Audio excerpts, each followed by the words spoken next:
ये कहानी एडेलहार्ट एस्टेट से शुरू होती है जहां हमारी हीरोइन इसाबेला बानिन ड्यूक कैसियन एडेलहार्ट के साथ एक छोटी सी मीटिंग कर रही है। वह उसकी ठंडी, जज करने वाली नज़र महसूस करती है, जो उसे ऐसे देख रहा है जैसे वह उसकी सबसे बड़ी दुश्मन हो। इससे भी बुरी बात यह है कि वह जानती है कि एक तरह से वह इस बारे में पूरी तरह गलत नहीं है। जैसे ही वह उसे दी गई चाय का एक घूंट लेती है, वह सीधे मुद्दे पर आता है और उसे उसके आने का कारण पूछता है। ये कुछ ज़रूरी बात होगी क्योंकि उसने उसे पहले से नहीं बताया था कि वह आ रही है। इसाबेला एक गहरी सांस लेती है और फिर कहती है कि वह उनकी सगाई खत्म करना चाहती है। ड्यूक हैरान होता है, लेकिन वह कहती है कि वह जानती है कि उनमें से कोई भी यह सगाई नहीं चाहता है और इस तरह ये दोनों के लिए बेहतर होगा। सच तो यह है कि हमें पता चलता है कि हमारी हीरोइन असल में एक नॉवेल में बदल गई थी जिसे उसने अपनी पिछली जिंदगी में पढ़ा था। वह पहले सॉन नाम की एक औरत थी जो ठीक एक हफ्ते पहले तक साउथ कोरिया में रहती थी, जब एक कार एक्सीडेंट के बाद उसकी आत्मा नॉवेल में आ गई और उसने इसाबेला बानिन के रूप में दोबारा जन्म लिया, जो एक बहुत ही बेरहम औरत थी जिसने ड्यूक कैसियन से शादी करने के बाद ड्यूक के नाजायज बेटे लुसियस की जिंदगी नरक बना दी। ये सब जलन की वजह से था क्योंकि उसकी तरह वह भी एक अमीर आदमी की नाजायज औलाद थी। लेकिन उसके उलट, जिसके साथ उसके पिता अच्छा बर्ताव करते थे और प्यार करते थे, बान परिवार ने हमेशा उसके साथ बुरा बर्ताव किया था। उसने उसे फिजिकली और मेंटली दोनों तरह से चोट पहुंचाई, ये सोचकर कि वह भी उसी नरक से गुजरने का हकदार है जो उसने अपने परिवार में झेला था। और जब उसके बुरे कामों का पता चला, तो उसे एडिलेड परिवार से निकाल दिया गया और वह तब तक सड़कों पर भटकती रही जब तक वह बीमार नहीं पड़ गई और एक मठ में अकेले मर गई। लेकिन हमारी हीरोइन, जैसे ही उसे एहसास हुआ कि वह क्या बन गई है, उसने जिंदा रहने का प्लान बनाना शुरू कर दिया। वह बस लुसियस के लिए एक अच्छी मां बनने की कोशिश कर सकती थी, लेकिन यह मुश्किल होता क्योंकि ड्यूक एडेलहार्ट उससे नफरत करता है और वह किसी ऐसे इंसान से शादी नहीं करना चाहती जो उससे नफरत करता हो।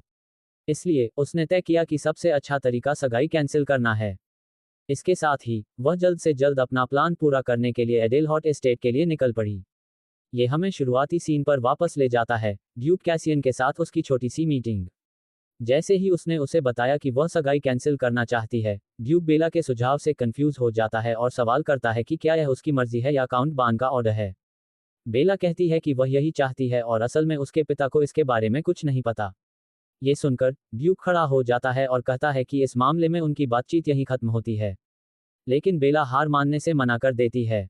वह ड्यूक के पीछे खड़ी हो जाती है और उसका हाथ पकड़ लेती है, उसे जाने से रोकने की कोशिश करती है।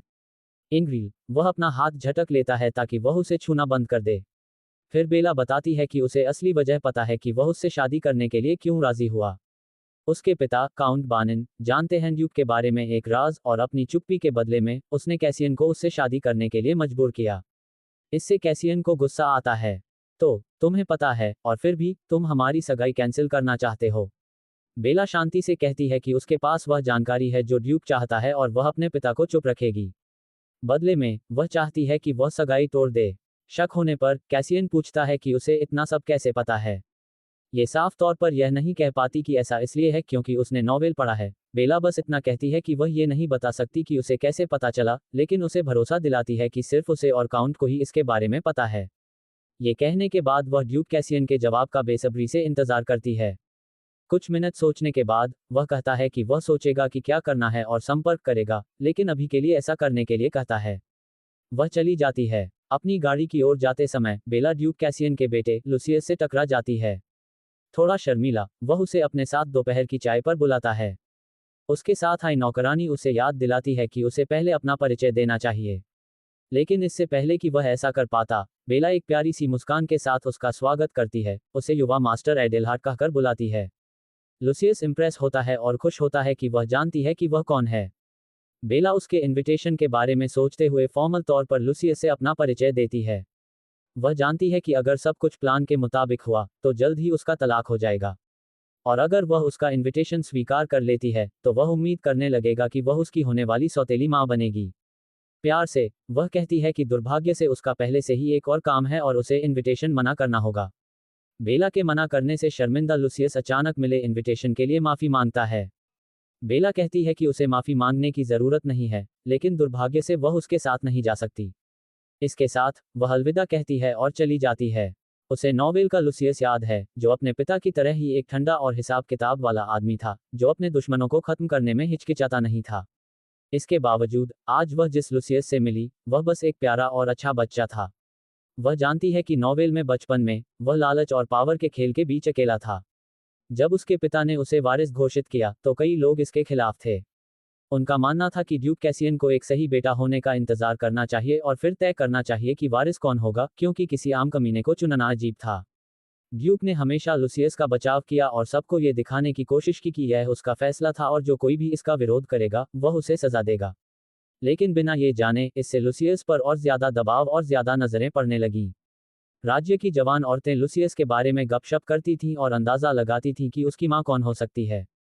यह मानकर कि वह सिर्फ एक किसान है जो झुग्गी झोपड़ियों में रहती है क्योंकि ड्यूक उसे लड़के के साथ नहीं लाया था, उन्होंने खुद को खुश किया, ये सोचकर कि अगर वे ड्यूक से शादी कर लेते हैं तो वे बेचारे बच्चे के साथ क्या करेंगे। क्या वे उसे किसी दूसरे देश की एकेडमी में भेजेंगे या शायद किसी मठ में भी। इस बीच बेचारा लुसियस उस सारे टेंशन के बीच रहता था, हर तरफ से ये बेतुकी बातें सुनता रहता था। बस एक ही चीज चाहता था, एक माँ। बेला काउंट बान की जायदाद पर लौटती है। वह अभी भी लुसियस के बारे में सोच रही है, उसे चिंता है कि वह परेशान हो सकता है या रो सकता है क्योंकि उसने उसका न्योता मना कर दिया था। शायद अगर वह किसी और के रूप में दोबारा जन्म लेती तो वह लुसियस का ध्यान रख सकती थी। अपने विचारों को डांटते हुए वह खुद को याद दिलाती है कि उसे इस सगाई को खत्म करने पर ध्यान देने की जरूरत है ताकि वह एक बेहतर जिंदगी जी सके। हवेली में घुसते ही एक सुनहरे बालों वाला आदमी पूछता है कि वह कहाँ थी। बेला चिढ़ जाती है ये देखकर कि उसका छोटा भाई डेरेक बान घर पर है। डेरेक ये देखकर कि उसकी बहन ने उसे जवाब नहीं दिया फिर से पूछता है कि वह कहाँ थी। बेला अपने भाई को नजरअंदाज करती रहती है, मन ही मन नाराज है कि उसने सिर्फ उसे परेशान करने के लिए उसका इंतजार किया। वह सोचने लगती है कि कैसे नॉवेल की इसाबेला विलेन होने के बावजूद एक विक्टिम से ज्यादा कुछ नहीं थी। उसकी मां बान घराने में एक नौकरानी थी जिसने बदकिस्मती से अपनी अनोखी खूबसूरती की वजह से काउंट का ध्यान खींचा। उसके कुछ समय बाद इसाबेला का जन्म हुआ। अपनी बेटी के साथ क्या होगा इस चिंता में उसकी मां भाग गई।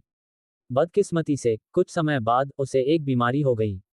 अपनी बेटी को बेसहारा छोड़ने के डर से उसने काउंट को मदद के लिए एक चिट्ठी लिखी। जब काउंट को पता चला कि भागी हुई नौकरानी ने एक बेटी को जन्म दिया है तो उनकी मदद करने के बजाय उसने उन्हें मारने के लिए किसी को भेज दिया। लेकिन जैसे ही उसने इसाबेला को देखा उसे एहसास हुआ कि वह अपनी मां की तरह ही खूबसूरत है और किस्मत अच्छी रही तो वह अपनी नाजायज बेटी की शादी किसी अच्छे मुनाफे के लिए किसी से करवा सकता है। उसने लड़की को ये कहकर धोखा दिया कि अगर वह उसके साथ आएगी और ठीक से पेश आएगी तो वह उसकी मां को डॉक्टर के पास भेजकर उसकी मदद करेगा।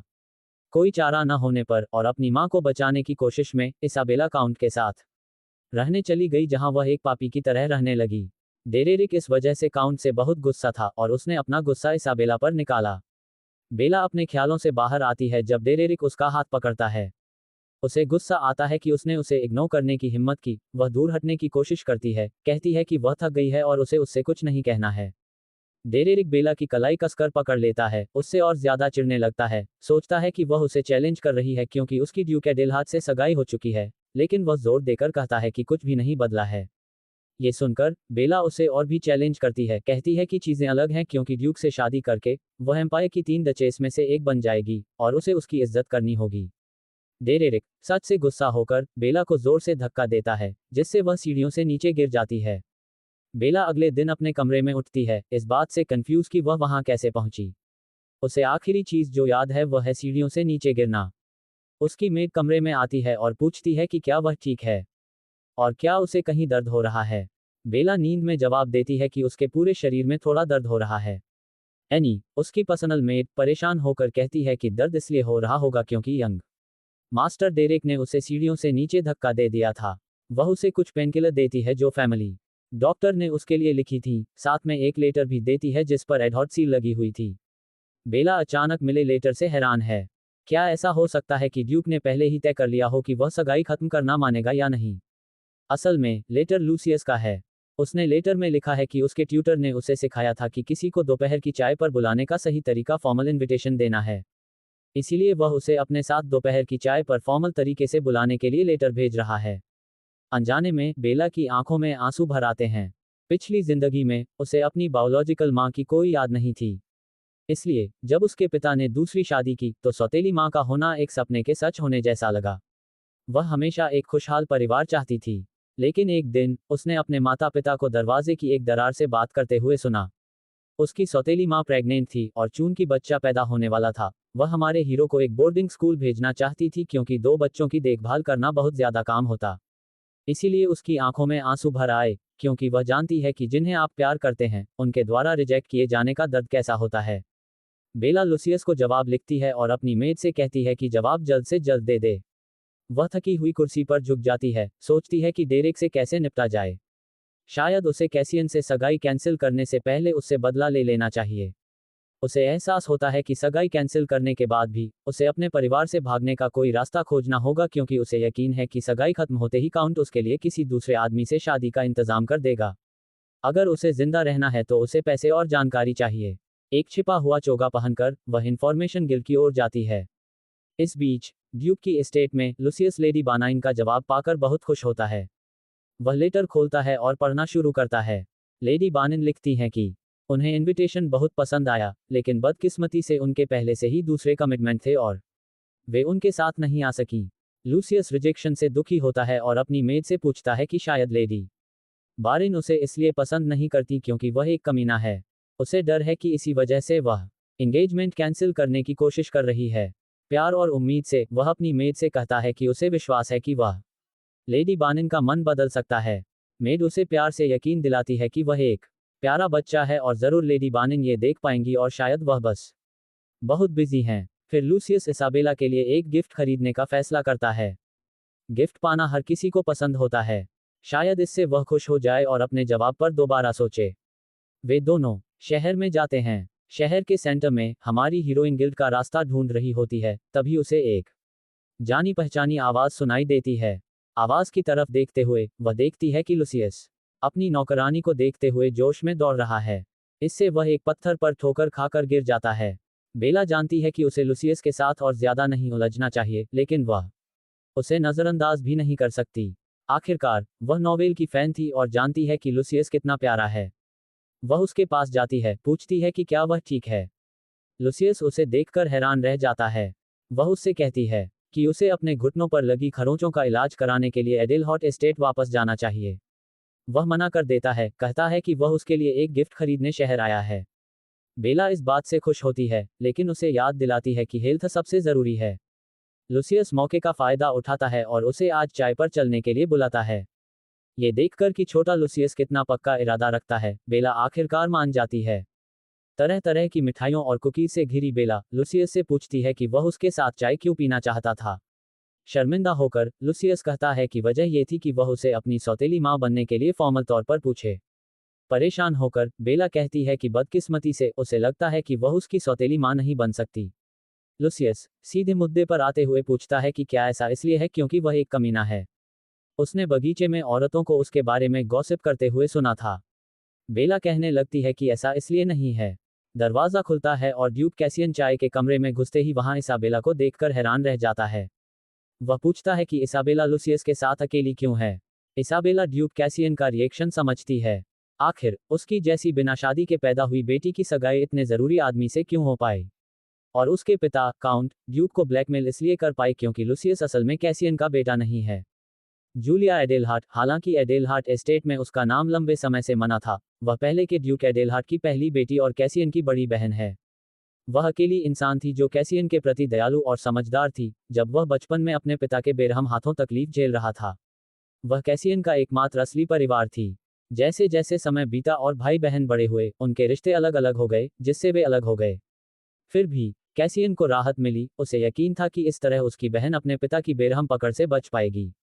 लेकिन बदकिस्मती से पुराने ड्यूक को पता चला कि जूलिया प्रेग्नेंट है, और उसने उसे बिना पिता के बच्चे को जन्म देने की हिम्मत करने के लिए कड़ी सजा दी। जब कैसियन को पता चला तो उसने अपनी बहन को उनके पिता के जुल्म से बचाने के लिए वह सब कुछ किया जो वह कर सकता था। जूलिया हमेशा कैसियन की बहुत शुक्रगुजार थी कि उसने उसकी और उसके होने वाले बच्चे की देखभाल की और उसे बचाया। बदकिस्मती से लुसियस के बच्चे को जन्म देते समय जूलिया की मौत हो गई। कैसियन अपनी बहन की याद को बचाने की कोशिश कर रहा था, ये जानते हुए कि मौत के बाद भी एक नाजायज बच्चे को जन्म देने के लिए उसका मजाक उड़ाया जाएगा। उसने ये बोझ उठाने का फैसला किया जैसे कि यह उसका अपना हो, ये कहते हुए कि लुसियस असल में उसका नाजायज बेटा था और वही उसका वारिस होगा। कैसियन को यकीन था कि सब ठीक हो जाएगा, जब तक कि 1 साल पहले लुसियस अचानक बीमार नहीं पड़ गया। लुसियस की छाती पर एक काला निशान दिखाई दिया। तभी कैसियन को पता चला कि लुसियस बीमार नहीं था, बल्कि उसे खानदानी श्राप मिला था। कैसियन को लगा कि श्राप लुसियस के बायोलॉजिकल पिता से जुड़ा है। ड्यूक ने लुसियस के असली पिता की तलाश शुरू की, लेकिन किस्मत अच्छी नहीं थी, उसे कुछ भी पता नहीं चला, जब तक कि एक दिन काउंट बान उसके पास नहीं आया और कहा कि उसे लुसियस के असली माता पिता के बारे में सच्चाई पता है। कैसियन ने बेपरवाह बनने की कोशिश की, ये कहते हुए कि काउंट जो कह रहा था वह पूरी तरह बकवास था क्योंकि वह लुसियस के पिता थे। काउंट ने जो कुछ भी जाना उसे बताते हुए कहा कि उन्हें पता था कि लुसियस की मां असल में कैसियन की बड़ी बहन जूलिया एडेलहार्ट थी। हाथ में एक मुड़ा हुआ कागज लेकर काउंट ने कैसियन से कहा कि उस कागज पर लुसियस के बायोलॉजिकल पिता का नाम लिखा है, और अगर वह उनकी बेटी लेडी इसाबेला से शादी करने के लिए राजी हो जाता है तो वह न सिर्फ कैसियन को वह कागज देगा, बल्कि यह भी पक्का करेगा कि सच्चाई उसके साथ ही मर जाए। अपने विचारों से लौटकर इसाबेला जानती है कि कैसियन का रिएक्शन समझ में आता है क्योंकि अपने पिता की तरह उसने भी ड्यूक को मनाने के लिए जो कुछ भी जाना था उसका इस्तेमाल किया। लुसियस अपने पिता की आवाज में ज्यादा तीखापन देखकर कहता है कि इसाबेला ने कुछ भी गलत नहीं किया और उसी ने उसे चाय पर बुलाया था। कैसियन अपने बेटे की बातों को नजरअंदाज करते हुए उसे अपने कमरे में जाने का आदेश देता है। लुसियस हिचकिचाता है, लेकिन इसाबेला उसे भरोसा दिलाती है, कहती है कि वह जा सकता है। आखिर उसे सच में ड्यूक कैसियन से बात करने की जरूरत है। जैसे ही लुसियस जाता है, कैसियन सवाल करता है कि उसे इसाबेला के एस्टेट पर होने के बारे में क्यों नहीं बताया गया। वह बताती है कि इत्तेफाक से वह शहर में लुसियस से मिली और उसने चाय के लिए उसका इनविटेशन मान लिया। वह खड़ी होती है और ड्यूक से माफी मांगती है क्योंकि ऐसा लगता है कि लुसियस का इनविटेशन मानने से उसे बुरा लगा। जैसे ही वह खड़ी होती है, कैसियन इसाबेला की कलाई पर बैंगनी निशान देखता है। अचानक वह उसका हाथ पकड़ लेता है और उसे इंतजार करने के लिए कहता है। वह पूछता है कि उसे क्या हुआ और क्या उन निशानों के लिए काउंट बान जिम्मेदार था।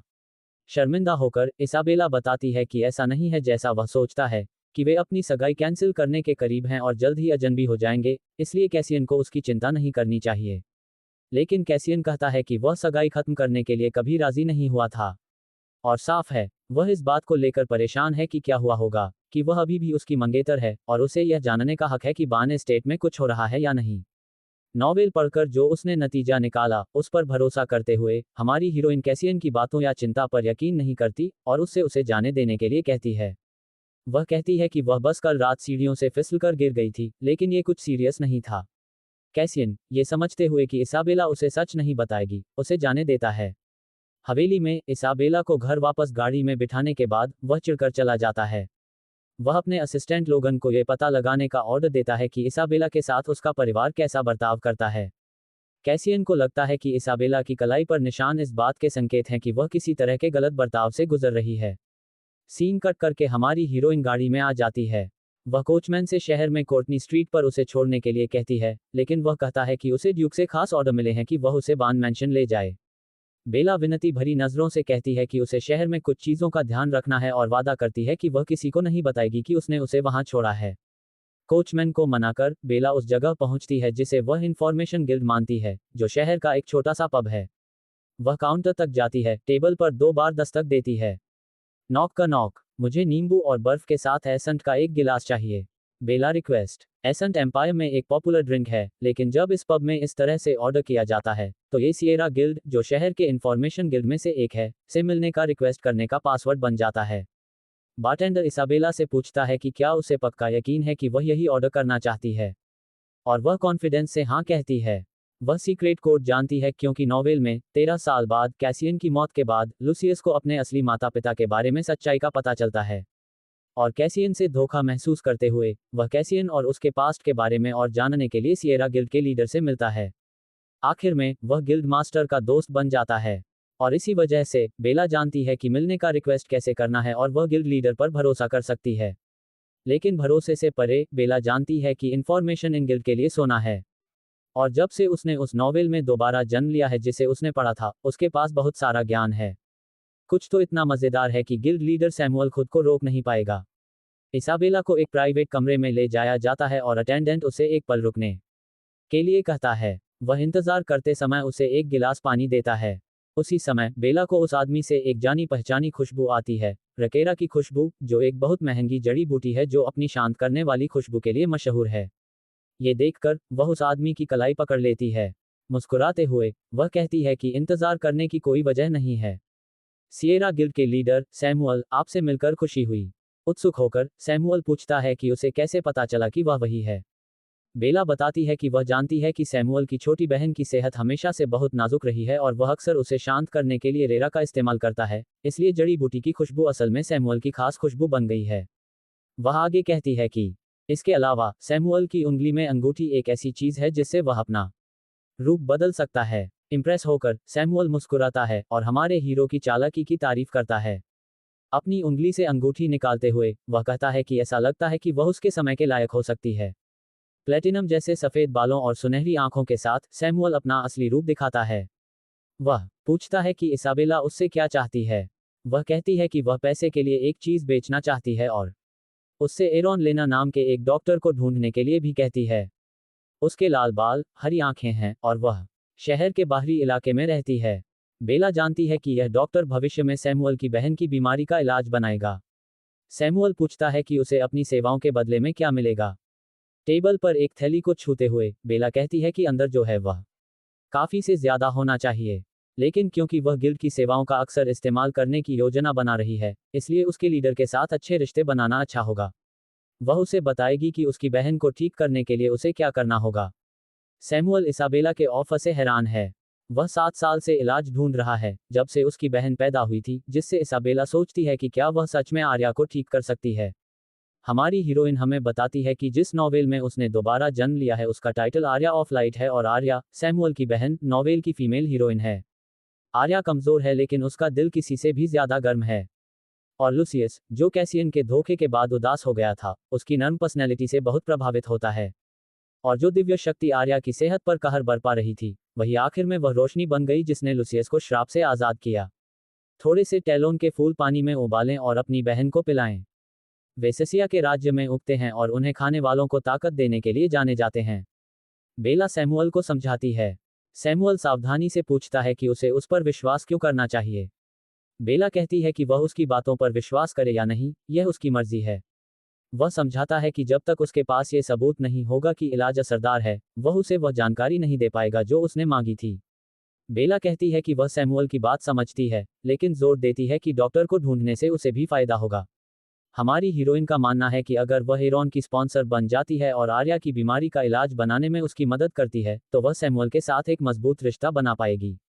सैमुअल इसाबेला की मदद करने के लिए मान जाता है और पूछता है कि क्या उसे कुछ और चाहिए। मुस्कुराते हुए इसाबेला हाँ कहती है, लेकिन अभी के लिए हमें नहीं पता कि उसने सैमुअल से और क्या मांगा। शाम की शुरुआत में इसाबेला बानी हवेली लौटती है। उसे राहत मिली कि किसी ने उसकी गैरमौजूदगी पर ध्यान नहीं दिया। जैसे ही वह अपने कमरे में पहुंचती है, उसकी एक नौकरानी उसे बताती है कि डिनर परोस दिया गया है। जब वह डाइनिंग रूम में जाती है तो उसे अपना पूरा परिवार इकट्ठा मिलता है। काउंट, उसके 2 बेटे और काउंटेस। इसाबेला देखती है कि आज रात काउंट हमेशा से ज्यादा ध्यान दे रहा है। काउंट बाना अपनी बेटी को उसे देखते हुए देखता है और पूछता है कि वह क्यों घूर रही है। बेला माफी मांगती है और कहती है कि वह बस कुछ सोच रही थी। परिवार नॉर्मल तरीके से खाना खाता है और जैसे ही काउंट खाना खत्म करता है, वह अपनी बेटी को बुलाता है। इसाबेला, मैंने सुना है कि तुम कल एडेल हॉट एस्टेट गई थी। तुमने मुझे इसके बारे में क्यों नहीं बताया। बेला जानती है कि उसे अपने पिता से झूठ बोलना चाहिए, लेकिन आखिर में वह कहती है कि वह ड्यूक से मिलने गई थी ताकि उनकी सगाई कैंसिल करने की रिक्वेस्ट कर सके।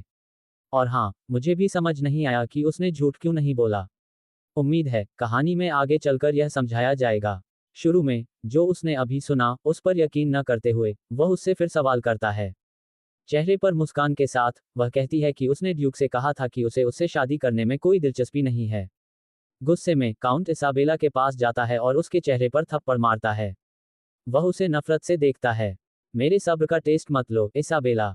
डाइनिंग हॉल से साफ तौर पर गुस्से में निकलते हुए काउंट उसे बताता है कि वह ड्यूक से बात करेगा, लेकिन शादी प्लान के मुताबिक ही होगी।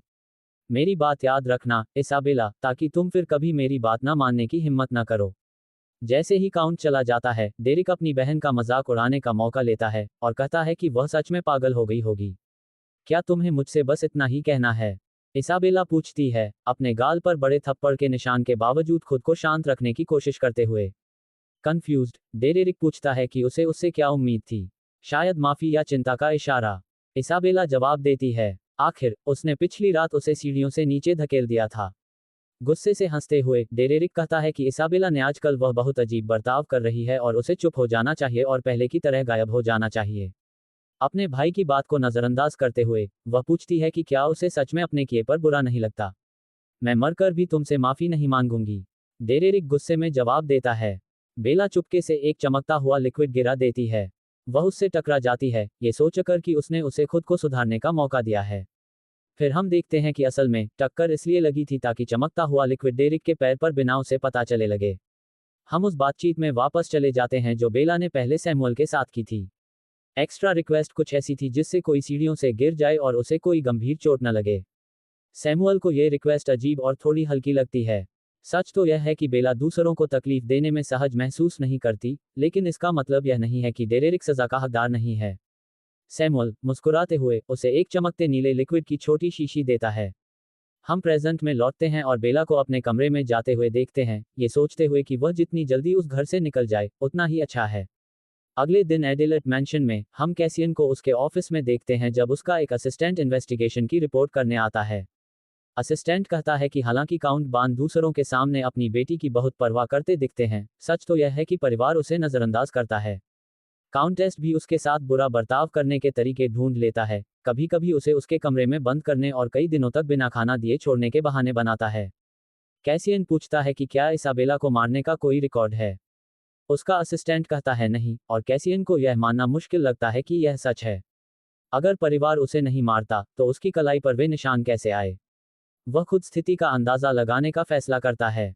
काउंट की एस्टेट के रास्ते में कैसियन गहरी सोच में डूबा हुआ है। वह उससे फिर पूछेगा कि उसकी कलाई पर ये चोट के निशान कैसे आए। लेकिन अगर यह सच है कि वह बारनेम हवेली में परेशान है तो उसे क्या करना चाहिए। अपने ही फैसले और प्लानिंग की कमी से हैरान, जो उसके जैसा नहीं है, वह काउंट की एस्टेट की ओर बढ़ता है। प्लीज एक मिनट रुकिए महाराज, बान हवेली के एक नौकर ने नए आए ड्यूक कैसियन से कहा। लेडी बानाइन की आज तबीयत ठीक नहीं है, शायद आपके लिए किसी और समय आना सबसे अच्छा होगा।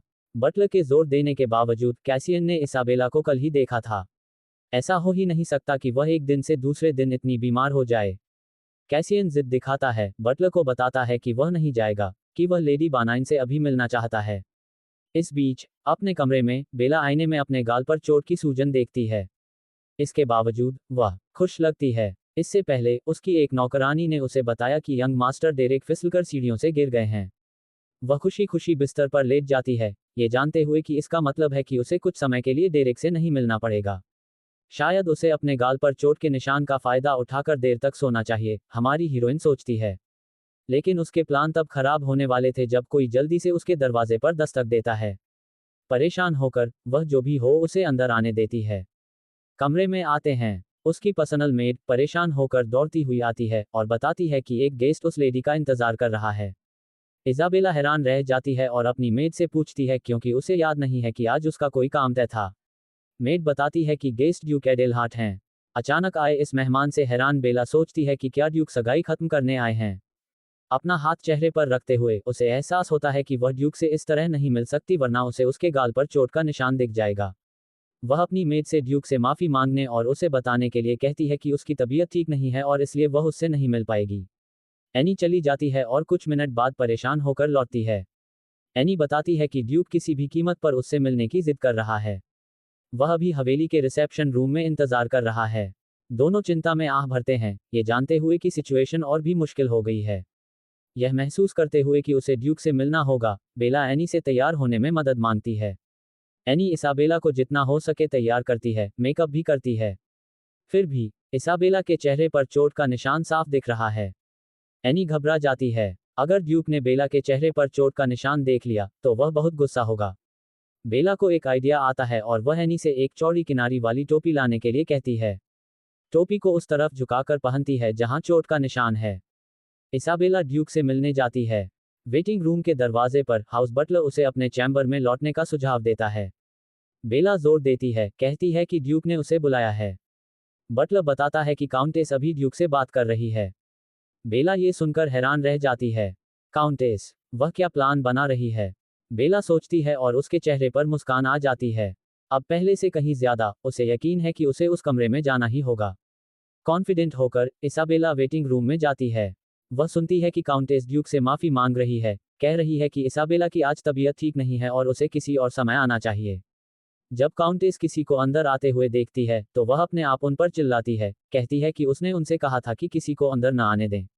इसाबेला को देखकर हैरान, वह साफ तौर पर परेशान है। अगर ड्यूक ने इसाबेला का चोट लगा चेहरा देखा तो इससे काउंटेस की रेप्यूटेशन को पक्का नुकसान होगा। कैसियन इसाबेला को देखकर उसे इतनी देर लगाने के लिए डांटता है। वह माफी मांगती है, कहती है कि वह मेहमानों को लेने के लिए तैयार नहीं थी क्योंकि ड्यूक ने उसे पहले से नहीं बताया था कि वह आएगा। कैसियन इसाबेला की फालतू टोपी देखता है और वह उसकी नज़र देखकर उसका किनारा और नीचे कर देती है। लेकिन वह यहाँ ठीक यही चेक करने आया था। वह इसाबेला के पास जाता है और उसके सिर से टोपी हटा देता है। इसाबेला के चेहरे पर चोट का निशान दिखाते हुए ड्यूक पूछता है कि क्या वह फिर से यह बहाना बनाएगी कि उसे खुद से चोट लगी है।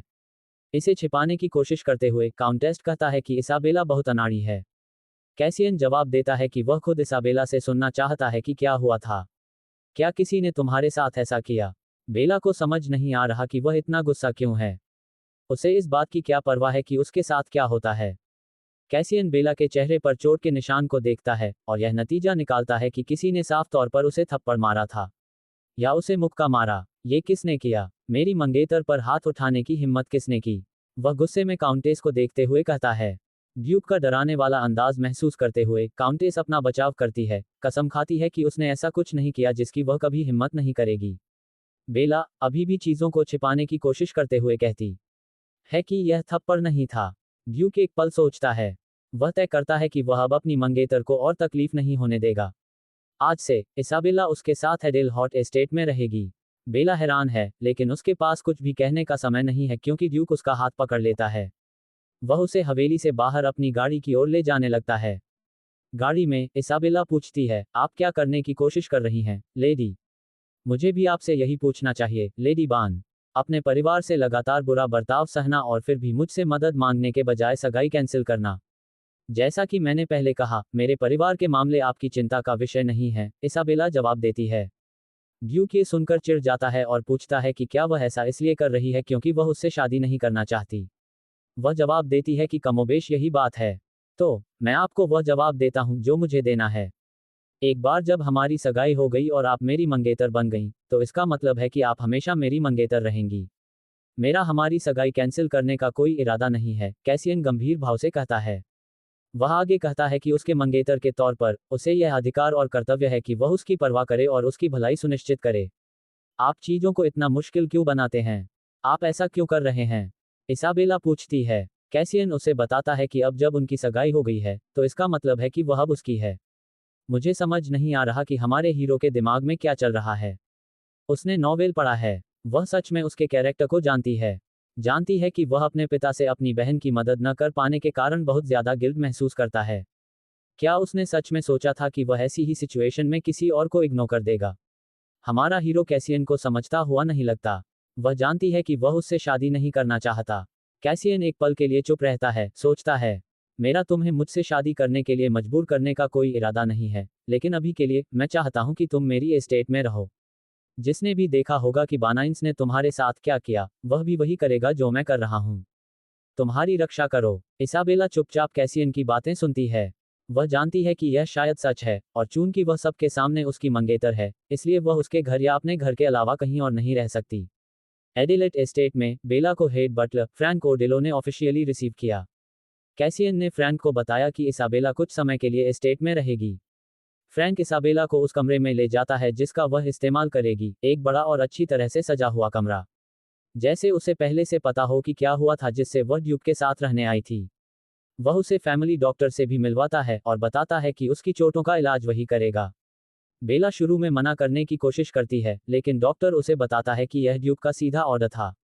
यह महसूस करते हुए कि अगर वह डॉक्टर को मना करती है तो ड्यूक शायद नाराज हो जाएगा। वह बेला इलाज मान लेती है। फिर डॉक्टर उसकी चोटों की जांच और इलाज करता है। चोटों और कट्स की संख्या से परेशान होकर वह पूछता है कि क्या उसे किसी और घाव की जांच या इलाज की जरूरत है, जैसे कुछ हुआ ही ना हो, या शायद इसलिए कि उसे इसकी आदत हो गई है। बेला डॉक्टर को धन्यवाद देती है और कहती है कि वह ठीक है। फिर डॉक्टर चला जाता है, हमारी हीरोइन को अकेला छोड़कर, जो अब सोच रही है कि हाल के बदलावों के हिसाब से अपने प्लान को कैसे एडजस्ट करे। उसे उस दुनिया के बारे में इतनी जानकारी नहीं है जिसमें वह है कि वह बिना तैयारी के भाग जाए। उसका शुरुआती प्लान सैमुअल को जानकारी बेचना और अच्छी खासी बचत होने पर वहां से निकल जाना था। लेकिन हाल के बदलावों के साथ उसे इस प्लान के बारे में पक्का नहीं लग रहा है। इसके अलावा वह लूसियस के बारे में चिंता करना बंद नहीं कर सकती। अगर वह तस्वीर से हट जाती है तो ये पक्का करने का कोई तरीका नहीं है कि उसे एक सौतेली मां मिले जो उसके साथ अच्छा व्यवहार करे। लूसियस को कैसियन का उत्तराधिकारी बनना होगा। जिस पल इसाबेला ने कैसियन को बताया कि लूसियस का बायोलॉजिकल पिता कौन है, वह लूसियस को श्राप तोड़ने में मदद करने की जिम्मेदारी महसूस करती है। वह जानती है कि उसके कारण एक अविवाहित महिला को एक अविवाहित आदमी के घर में रहने का अधिकार नहीं देते। दरवाजे पर दस्तक से उसके विचार टूट जाते हैं। लूसियस शायद इसाबेला के आने के बारे में जानता था, उससे बात करने आया था। जब वह इसाबेला के चेहरे पर पट्टी देखता है तो वह परेशान हो जाता है और पूछता है कि क्या हुआ। बेला ये कहकर टाल देती है कि कुछ नहीं हुआ।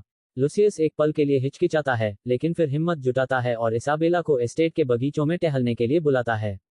एक प्यारी सी मुस्कान के साथ इसाबेला लूसियस का न्योता स्वीकार कर लेती है। दोनों एडेल हॉट एस्टेट के बगीचों में शांति से घूमते हैं। इसाबेला बगीचे में कुछ क्लोवर उगते हुए देखती है। वह उनके बारे में लूसियस से बात करती है, लेकिन ऐसा लगता है कि उसे पता नहीं है कि क्लोवर क्या होते हैं। इसाबेला बताती है कि क्लोवर एक तरह की जड़ी बूटी है और इसमें आमतौर पर 3 पत्तियां होती हैं, लेकिन कभी कभी अगर आप लकी हो तो आपको 4 पत्ती वाला क्लोवर मिल सकता है। कहा जाता है कि 4 पत्ती वाला क्लोवर आपकी इच्छाएं पूरी करता है। लूसियस इंप्रेस होता है और बेला से पूछता है कि क्या उसे कभी 4 पत्ती वाला क्लोवर मिला है। बेला कहती है कि उसने एक बार इसे ढूंढने की कोशिश की थी, लेकिन वह लकी नहीं थी। फिर लूसियस पूछता है कि अगर उसे एक मिल जाए तो वह क्या इच्छा करेगी। इसाबेला कुछ देर सोचने के लिए रुकती है, लेकिन इससे पहले कि वह लूसियस को जवाब दे पाती, एक नौकरानी उन्हें यह बताने आती है कि डिनर का समय हो गया है। बेला लूसियस को बताती है कि उसे उनकी वॉक इतनी पसंद आई कि उसे पता ही नहीं चला कि समय कितनी जल्दी बीत गया। वह लूसियस को अंदर आने के लिए बुलाती है, लेकिन वह रिएक्ट करने में थोड़ा समय लेता है क्योंकि उसका ध्यान क्लोवर को देखने पर था। डाइनिंग रूम में माहौल इतना टेंशन भरा है कि बेला को लगता है कि वह इसे चाकू से काट सकती है। कैसियन ने बेला की बेचैनी देखी और पूछा कि क्या उसे खाना पसंद नहीं आया।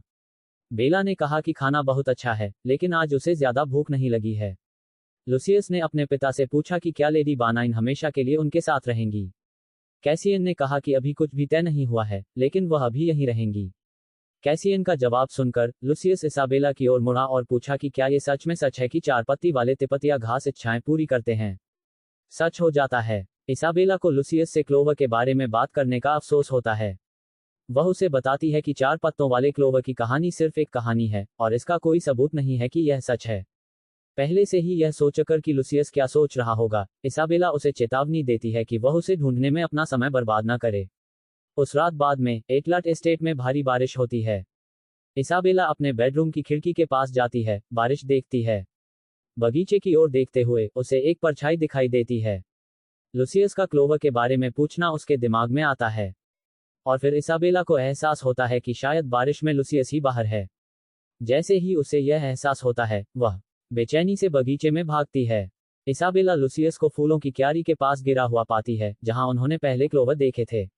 वह उसे जगाने की कोशिश करती है और चिंता से पूछती है कि वह उस बारिश में बाहर क्या कर रहा था। लूसियस को अपनी गोद में खींचकर वह रोने लगती है। मैंने तुमसे कहा था कि तिपतिया घास से इच्छाएं पूरी नहीं होती। कमजोर आवाज में लूसियस समझाने की कोशिश करता है। लेकिन लेडी बारिन, मुझे एक मिल गई, लूसियस मासूम मुस्कान के साथ कहता है, हाथ में 4 पत्तों वाला तिपतिया घास पकड़े हुए। सीन अगले दिन का है। लूसियस को लगता है सर्दी लग गई है और फैमिली डॉक्टर को बुलाया गया है। इसाबेला और कैसियन उसके बारे में परेशान हैं, लेकिन डॉक्टर उन्हें भरोसा दिलाता है कि वह ठीक हो जाएगा। उसे बस थोड़े आराम की जरूरत है। इस खबर के साथ कैसियन इसाबेला को भी थोड़ा आराम करने का सुझाव देता है। बेला लूसियस के बीमार होने पर थोड़ा बुरा महसूस करते हुए और अब भी उसके बारे में परेशान होकर ड्यूक से कहती है कि वह लूसियस के साथ थोड़ी देर और रहेगी। कैसियन लूसियस की पर्सनल मेड को कमरे से बाहर जाने का इशारा करता है। लूसियस के साथ अकेली वह उसके बिस्तर के पास परेशान होकर बैठ जाती है। लूसियस उलझन में उठता है और अपनी नैनी के बारे में पूछता है। इसाबेला उसे शांत करती है, कहती है कि वह उसके साथ है। लूसियस इधर उधर देखने लगता है जैसे कुछ ढूंढ रहा हो। यह महसूस करते हुए इसाबेला उसे 4 लीफ क्लोवर देती है। वह मुस्कुराता है, अभी भी बुखार से लाल है, खुश है कि उसने अपना कीमती क्लोवर नहीं खोया। इसाबेला उसे डांटती है, कहती है कि उसे उसकी बात सुननी चाहिए थी। बेला को हैरानी होती है। लूसियस अपने चेहरे पर एक प्यारी सी मुस्कान रखता है और कहता है कि उसने उसके लिए क्लोवर तोड़ा है क्योंकि उसने कहा था कि उसने एक बार इसे ढूंढा था। प्लीज लेडी इजाबेला, अपनी विश करो, वह प्यार से कहता है। लुसियस का यह इशारा इजाबेला को रुला देता है। अपनी पिछली जिंदगी में और इस जिंदगी में भी उसके पास कभी कोई ऐसा नहीं था जो उसकी इस तरह परवाह करता हो। नींद में लुसियस कहता है कि वह चाहता है कि इजाबेला की विश पूरी हो। मेरी विश, मुझे सच में याद नहीं आ रहा कि मैंने क्या विश किया था। क्या यह मेरा परिवार वापस पाना था? क्या सच में यही था? क्या परिवार सच में वही था जो मैं चाहती थी, या मैंने बस प्यार पाने का सपना देखा था? अपने ख्यालों से लौटकर इसाबेला धीरे से लूसियस के बालों को सहलाती है जब वह सो जाता है। उसे सोते हुए देखकर वह उन दोनों की इच्छाएं पूरी करने का फैसला करती है। इसाबेला पक्का इरादा करके कैसियन के ऑफिस जाती है। वह उससे प्यार से मिलता है, लेकिन एक खास जिज्ञासा के साथ। हम शादी कर रहे हैं, इसाबेला ड्यूक से कहती है।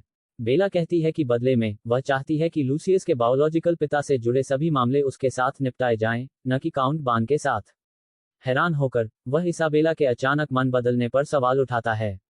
हमारा हीरोइन सीधे मुद्दे पर आती है, कहती है कि उसका फैसला छोटे लुसियस की वजह से है।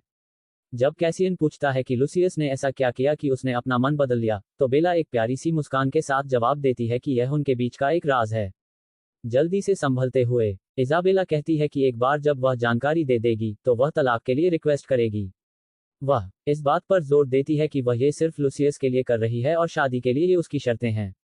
इजाबेला जानती है कि कैसियन को लुसियस को श्राप से आज़ाद कराने में मदद करने और आर्या को ठीक करने में मदद करने में, ताकि वह आखिरकार लुसियस को ठीक कर सके, इसमें कम से कम 3 साल लगेंगे।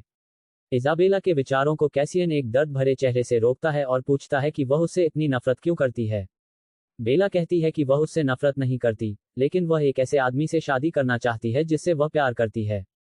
वह उससे पूछता है कि तलाक के बाद वह कहाँ जाएगी, और वह जवाब देती है कि वह समय आने पर इस बारे में सोचेगी। तो तुम्हें कोई दिक्कत नहीं है कि हम डिवोर्स ले लें? क्या तुम टर्म्स मान जाओगी?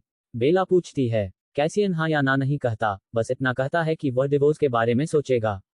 लेकिन काउंट बानाइन के बजाय उसके साथ डील करने वाली बात पर वह मान जाता है। कैसियन के जवाब से खुश होकर बेला कहती है कि एग्रीमेंट को डॉक्यूमेंट किया जाए और दोनों साइन करें। सच कहूं तो मुझे नहीं पता कि हीरो हमेशा अपनी नकली शादी को डॉक्यूमेंट क्यों करना चाहते हैं। इससे उनकी मदद करने के बजाय और ज्यादा परेशानी होती है।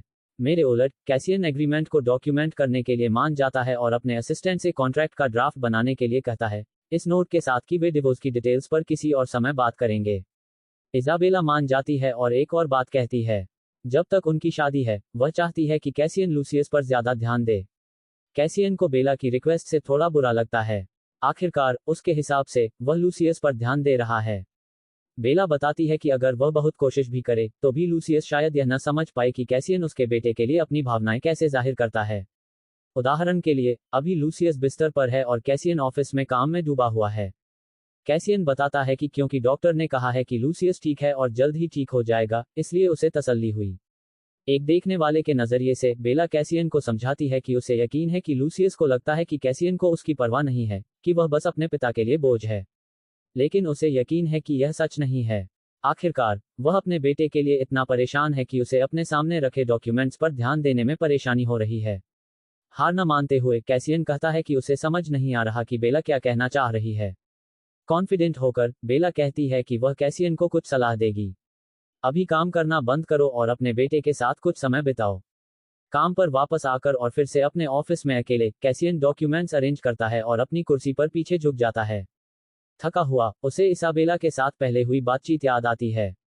उसका कॉन्फिडेंट चेहरा और लूसियस की भलाई के लिए उसकी चिंता देखकर उसने बिना सोचे समझे कॉन्ट्रैक्ट पर साइन करने के लिए हाँ कर दी। तलाक के बाद वह कहाँ जाएगी? क्या होगा अगर वह बाना के चंगुल में पड़ गई? फिर से मुझे उसकी इतनी परवाह क्यों है? उसने मुझे इस तरह अट्रैक्ट करने के लिए क्या किया? कैसियन इसाबेला की सलाह मानने का फैसला करता है और अपने बेटे के कमरे में जाता है। अंदर आने पर वह नैनी से शोर न करने के लिए कहता है ताकि वह उसे जगह न दे। लेकिन मुस्कुराते हुए वह उसे बताती है कि लूसियस उसका इंतजार कर रहा था। वह उन दोनों को अकेला छोड़ देती है और उन्हें साथ में अच्छा समय बिताने की दुआ करती है। कैसियन लूसियस को शांति से सोते हुए देखता है। वह अपने बेटे के छोटे से हाथ को देखता है और सहजता से उसे पकड़ लेता है। उसे पुरानी बातें याद आती हैं। जब उसने पहली बार लूसियस का हाथ पकड़ा था तब लूसियस बस एक बच्चा था। उसे याद है कि वह आखिरी बार उसका हाथ पकड़ रहा था। उस दिन उसने कसम खाई थी कि अगर जूलिया को कुछ हुआ तो वह लुसियस को बचाने के लिए अपनी पूरी ताकत लगा देगा।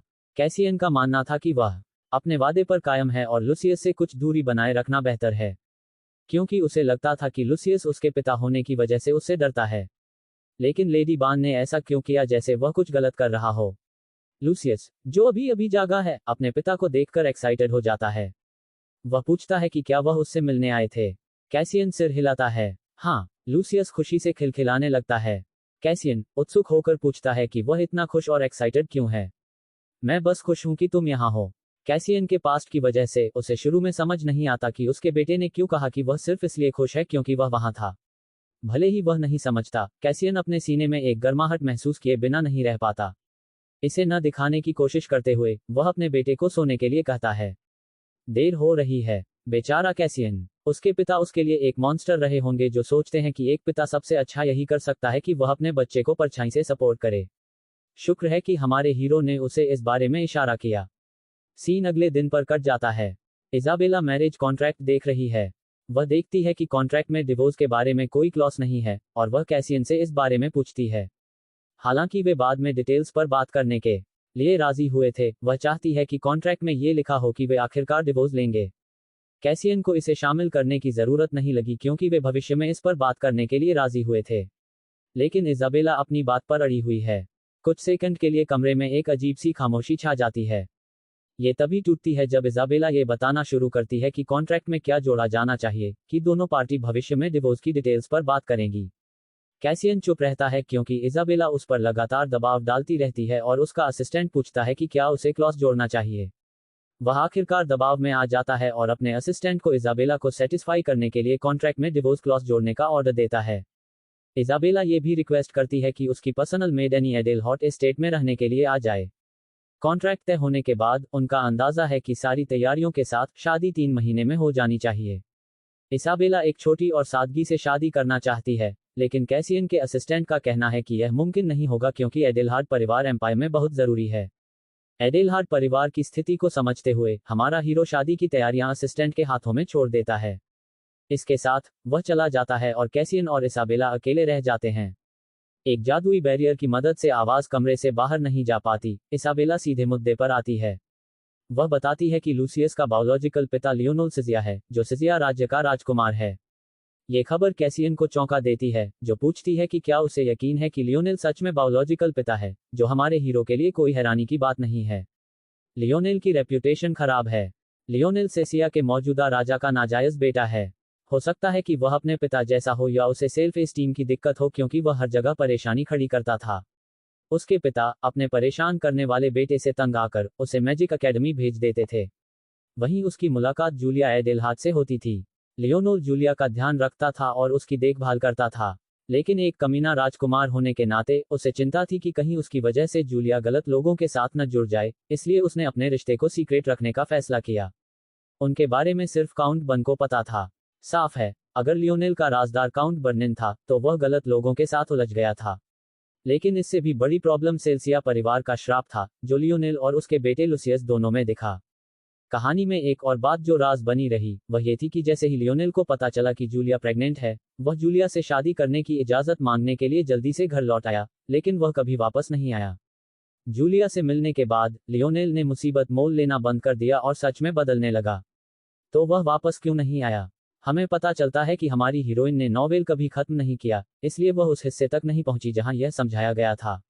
इसाबेला ने जो जानकारी अभी शेयर की है उसे प्रोसेस करने के बाद कैसियन कहता है कि वह लियोनेल के बारे में और जानकारी इकट्ठा करेगा।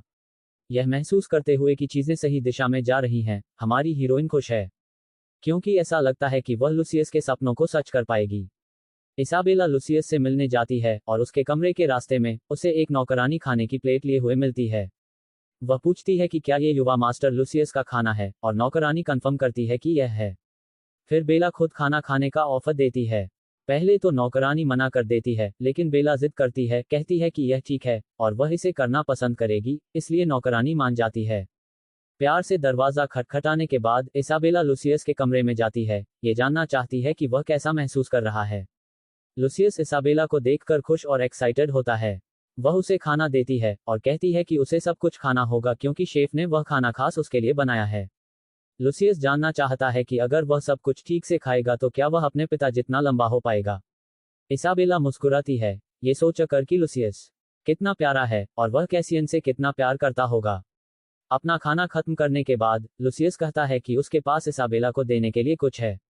वह एक किताब उठाता है और उसे तब तक पलटता है जब तक उसे वह 4 लीफ क्लोवर नहीं मिल जाता जो उसने उसके अंदर रखा था। इसाबेला को क्लोवर दिखाते हुए वह कहता है कि वह चाहता है कि वह उसे दे।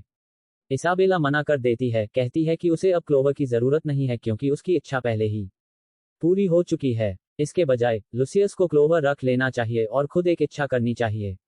लाइटल अपने हाथों को आपस में दबाते हुए लुसियस सोचता है कि वह क्या चाहेगा। मेरी इच्छा है कि आप, लेडी बान, मेरी सौतेली माँ बने। लेकिन अगर आप ऐसा नहीं चाहती तो मैं समझता हूँ। लुसियस अपनी बात पूरी कर पाता इससे पहले ही इसाबेला जवाब देती है, बेशक मैं आपकी सौतेली माँ बनना पसंद करूंगी। इसाबेला के जवाब से लुसियस इतना खुश और इमोशनल हो जाता है कि उसकी आंखों में खुशी के आंसू भर आते हैं। आंसू रोकने की कोशिश करते हुए लुसियस वादा करता है कि वह एक अच्छा लड़का बनेगा और अच्छा व्यवहार करेगा। इसाबेला अपनी बाहें फैलाती है, लुसियस की ओर झुकती है और उसे गले लगा लेती है। तुम्हें एक अच्छा लड़का बनने की जरूरत नहीं है, बस जैसे हो वैसे रहो क्योंकि तुम प्यार के लायक हो। मैं चाहती हूं कि तुम खुश रहो। अभी भी यकीन न होने और परेशान होकर लुसियस पूछता है कि क्या वह सच में उसकी सौतेली माँ बनकर खुश रहेगी। एक खूबसूरत मुस्कान के साथ इसाबेला कहती है कि बेशक वह खुश रहेगी।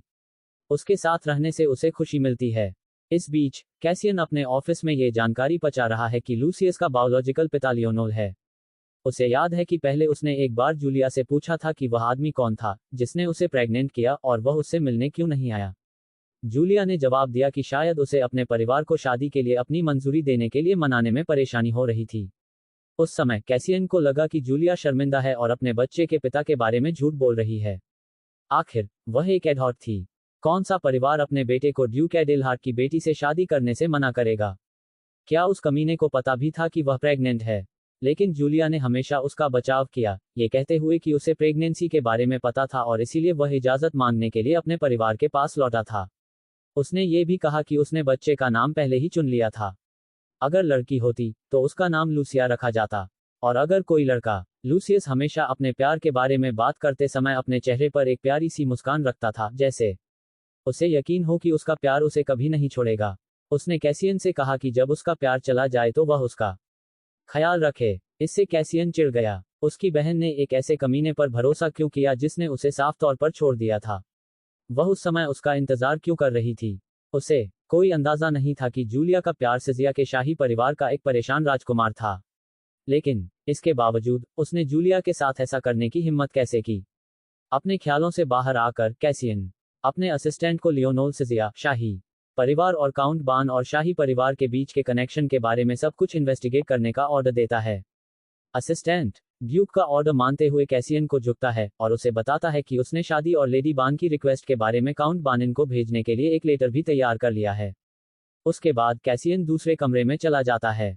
वह किताबों में से एक में छिपा लाल रिबन खींचता है, जिससे बुकशेल्फ हिल जाती है और कमरे का एक छिपा हुआ हिस्सा दिखाई देता है। लाल कपड़े से ढकी किसी चीज को देखते हुए वह कहता है, 7 साल हो गए हैं। वह कपड़ा हटाता है, जिससे उसकी बहन जूलिया एडेलहार्ट का पोर्ट्रेट दिखाई देता है। जैसे कि वह उसे सुन सकती है, वह अपनी बहन से बात करना शुरू करता है। कहता है कि हाल ही में वह किसी ऐसे व्यक्ति से मिला जो उसे उसकी याद दिलाता है, क्योंकि जूलिया की तरह ये व्यक्ति भी अपना दर्द छुपाता है, और हर बार जब वह उससे बातें छुपाती है उसे लगता है जैसे वह उसे खो रहा है। ये सिर्फ एक चोट थी, तो इसका मुझ पर इतना असर क्यों हुआ? मैं उसे अपने दिमाग से क्यों नहीं निकाल पा रही हूँ? इतना ही नहीं, बल्कि वह जानता है कि उसका परिवार उसके साथ बुरा बर्ताव कर रहा है। फिर भी वह इतनी धीरे से मुस्कुराती रहती है। कुछ दिनों बाद इजाबेला और लुसियस हवेली के चारों ओर लुका छिपी खेल रहे हैं। इजाबेला लुसियस को ढूंढते हुए घूमती है। वह एक कमरे में घुसती है, उसे पुकारती है। इस बीच छोटा लुसियस शरारत से एक टेबल के नीचे छिपा हुआ है। उसे यकीन है कि वह उसे वहां कभी नहीं ढूंढ पाएगा। लेकिन बेला टेबल के नीचे गैप से लुसियस के शरीर का एक हिस्सा देख सकती है। उसे यह प्यारा लगता है और भले ही वह जानती है कि वह कहाँ है, वह कमरे में इधर उधर देखने का नाटक करती रहती है जब तक कि आखिरकार वह उसे ढूंढ नहीं लेती। लुसियस मुंह बनाता है, परेशान है कि वह फिर से मिल गया। इस बार छिपने की एक अच्छी जगह ढूंढने का पक्का इरादा करके वह हवेली के आसपास नई जगहें ढूंढना शुरू करता है। वह एक ऐसे कमरे में जाता है जहां वह पहले कभी नहीं गया था। अंदर जाने पर उसे शेल्फ पर रखी किताबों में से एक लंबा लाल रिबन निकला हुआ दिखता है। रिबन खींचने से बुक शेल्फ हिल जाती है, जिससे एक सीक्रेट कमरा दिखाई देता है। कमरे में घुसने पर उसे एक ईजल पर लाल कपड़े से ढका हुआ कुछ दिखाई देता है।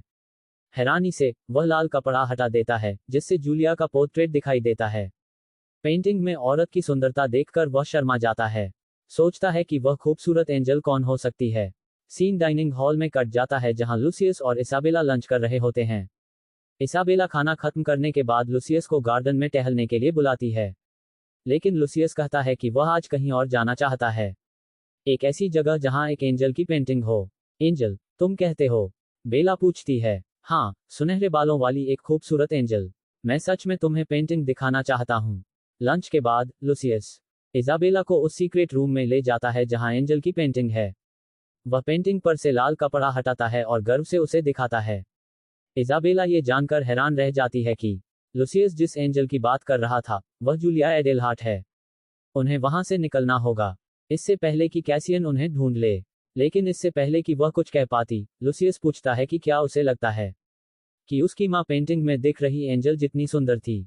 बेला यकीन न करते हुए पूछती है कि क्या उसे अपनी मां की याद आती है। ठीक उसी समय कैसियन कमरे में आता है और गुस्से में पूछता है कि वे वहां क्या कर रहे हैं। कैसियन का गुस्सा भांपकर लूसियस आगे बढ़ता है और समझाता है कि वह लेडी इजाबेला को वहां लाया था। ये कमरा तुमने ही खोजा है। कैसियन लूसियस को घूरते हुए पूछता है। हाँ, मुझे ये खेलते समय मिला था और मैंने लेडी बानाइन को अपने साथ यहाँ आने के लिए कहा था। प्लीज उसके पिता से नाराज मत होना। अभी भी सीरियस नजरों से कैसियन लूसियस से कहता है कि उसे उस कमरे में दोबारा कभी वापस नहीं आना चाहिए। दुखी होकर लूसियस बस अपने पिता की बात पर हाँ में जवाब देता है। उसी दिन बाद में लूसियस और इसाबेला बिस्तर पर लेटे हुए हैं। लूसियस साफ तौर पर परेशान है। इसाबेला ये देखकर पूछती है कि क्या वह सोने से पहले कहानी सुनना चाहेगा। जवाब देने के बजाय लूसियस बेला से पूछता है कि क्या उसे लगता है कि उसके पिता अभी भी उससे नाराज हैं। इसाबेला लूसियस को यह कहकर भरोसा दिलाने की कोशिश करती है कि कैसियन उससे नाराज नहीं है। कंबल से अपना चेहरा ढकते हुए लूसियस कहता है कि उसके पिता की आवाज डरावनी लग रही थी और ऐसा लग रहा था कि वह बहुत गुस्से में है। बेला जानती है कि कैसियन चिढ़ गया था। उसके लिए भी उसकी आवाज डरावनी थी, लेकिन उसे यकीन है कि वह लूसियस से नहीं बल्कि खुद से नाराज था। शायद अपनी बहन को न बचा पाने का गिल्ट उसे लूसियस के लिए गिल्ट महसूस करा रहा है।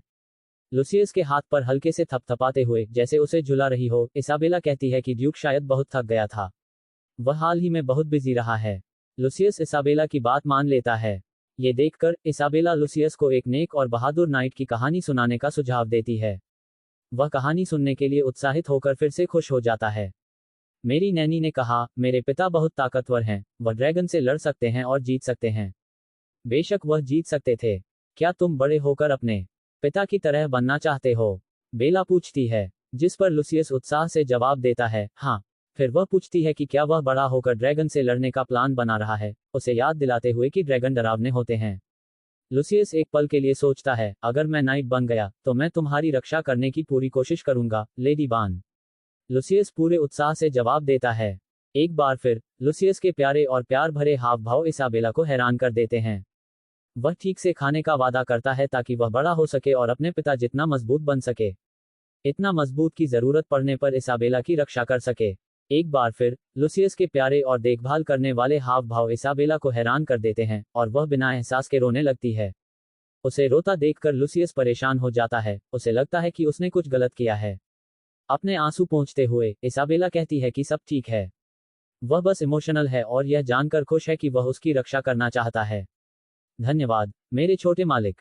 अगला सुबह कैसियन नाश्ते के लिए लूसियस और इसाबेला के साथ शामिल नहीं होता है, और इससे लूसियस बहुत घबरा जाता है। उसे लगता है कि उसके पिता अभी भी उससे नाराज हैं।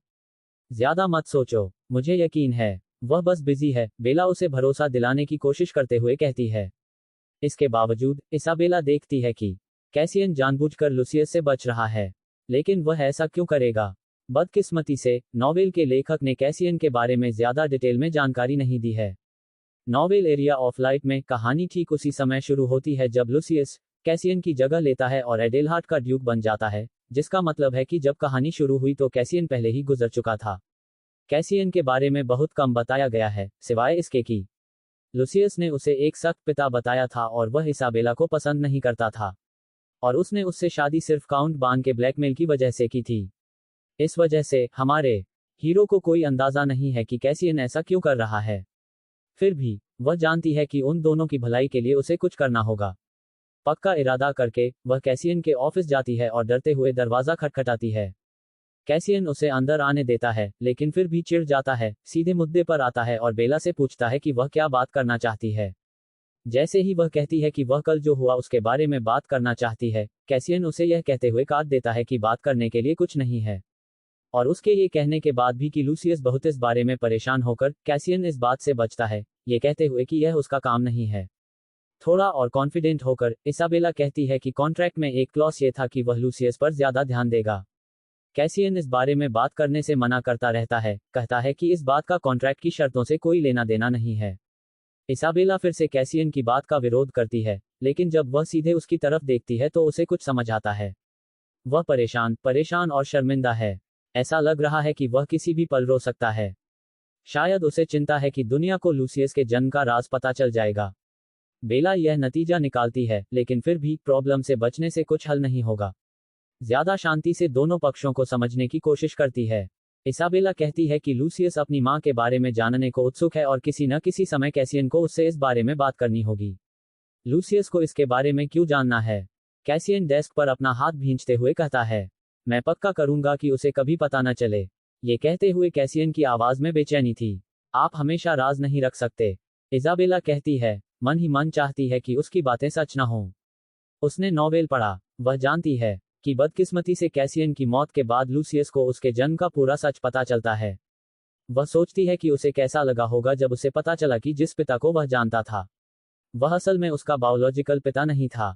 इससे भी बुरी बात यह है कि बेला जानती है कि नॉवेल में जब लूसियस को पता चलता है कि कैसियन ने उससे सच छिपाया है, तो उसे धोखा महसूस होता है, गुस्सा आता है, और वह सवाल करने लगता है कि क्या कैसियन ने कभी उसे एक बेटे की तरह सच में प्यार किया था।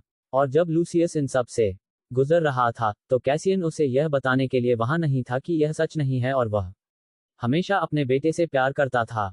ये सब याद करने के बाद इजाबेला कैसियन से कहती है कि बेहतर होगा कि वह लूसियस को सच बताए, इससे पहले कि वह किसी और से सच सुने। ये सुनकर कैसियन अचानक इसाबेला की तरफ झपटा और उसके हाथ पकड़ लिए। मुझे परवाह नहीं कि लोग क्या कहते हैं। लूसियस मेरा बेटा है। यह महसूस करते हुए कि वह कंट्रोल खो चुका है, कैसियन धीरे धीरे इसाबेला के हाथ छोड़ देता है और उससे कहता है कि वह चीजों को अपने तरीके से संभाल लेगा और इस समस्या का कॉन्ट्रैक्ट से कोई लेना देना नहीं है। लेकिन लूसियस लेडी एडेलहार्ड को अपनी आंटी समझेगा, इसाबेला कहती है। उसे अपनी आंटी के बारे में न बताना अजीब होगा। कम से कम उसे अपनी बहन के बारे में तो बताओ। इस तरह वह ये थ्योरी नहीं बनाएगा कि तुमने पहले उसका जिक्र क्यों नहीं किया। कैसियन सोचते हुए अपने बालों में हाथ फेरता है और शिकायत करता है कि इसाबेला उसके परिवार से जुड़े मामलों में कितनी दखल देती है। बेला कहती है कि लूसियस की तरह वह भी एक नाजायज बच्चा है। वह अच्छी तरह जानती है कि बिना मां के बड़ा होना कैसा होता है। उसकी बातें कैसियन को हल्का सा चौंका देती हैं। मैं उसकी खुशी के लिए उसे समझने की कोशिश करना चाहती हूँ, बेला कहती है।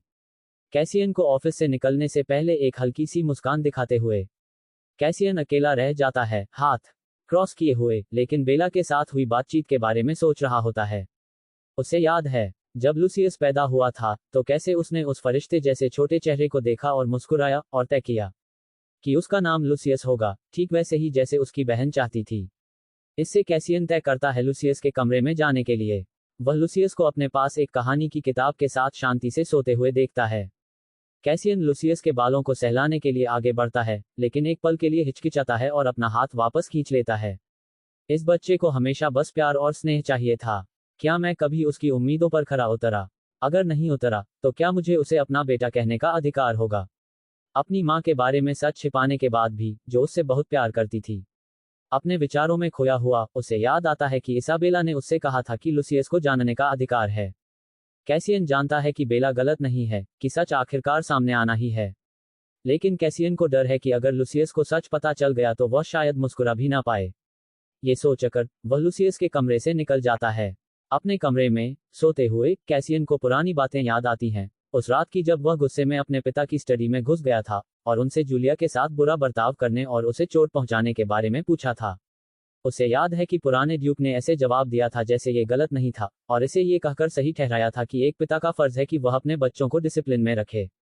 उस रात कैसियन अपने पिता की बातों से खुद पर कंट्रोल नहीं करने वाला था। वह बूढ़े ड्यूक के पास गया और उसकी आंखों में देखते हुए उसने चेतावनी दी कि अगर उसने फिर कभी जूलिया या उस पर हाथ उठाया तो उसे बहुत पछतावा होगा। कैसियन धमकी भरे अंदाज में डेस्क पर झुका और कहा, क्योंकि मैं तुम्हें पछतावा करवा दूंगा। अभी भी अपनी यादों में खोते हुए कैसियन को लूसियस के जन्म के कुछ समय बाद का एक दिन याद है जब बच्चा रोना बंद नहीं कर रहा था। नैनी ने सब कुछ करने की कोशिश की थी, लेकिन लूसियस शांत नहीं हुआ।